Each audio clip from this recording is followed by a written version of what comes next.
Balita po mula sa labas ng bansa, Hollywood actor Harrison Ford nasa ligtas na kalagayan matapos bumagsak ang pinalilipad niyang eroplano sa Los Angeles.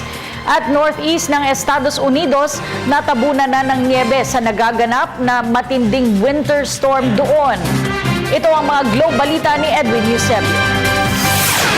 Nasa ligtas ng kalagayan ngayon ang Hollywood actor na si Harrison Ford. Ito ay matapos bumagsak ang pinalilipad niyang maliit na eroplano sa Los Angeles Area Golf Course. Si Ford, na 72 taong gulang, ay nagtamo lamang ng mga galos at bukol sa ulo nang makitang nakalabas na ng eroplano mahigit 1 kilometro ang layo pa sa Santa Monica Airport.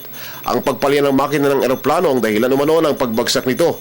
Sinabi ni LA Assistant Fire Chief Patrick Butler na sumabit pa sa puno ang eroplano bago tuluyang bumagsak sa golf course.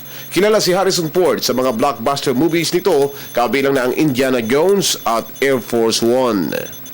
Nagdulot na ng matinding pinsala ang malubhang winter storm ngayon sa Amerika. Mula Texas hanggang New England, nagsara na ang mga paaralan at umabot na sa 4,000 mga flights ang kinansela. Nagdulot ito ng pagka-stranded din ng daan-daang bilang ng mga pasahero. Sa kapal ng bumabagsak na snow, isang Delta airplane na papalapag sa LaGuardia Airport sa New York ang dumulas at lumagpas sa runway, bagamat wala namang malubhang mga nasaktan. Inanunsyo na rin ang kanselasyon ng daang-daang school districts, government offices at maging lokal na pamahalaan sa distrito ng Columbia, New Jersey, South Carolina at Tennessee. Para sa Telebisyon ng Bayan, Edwin Eusebio.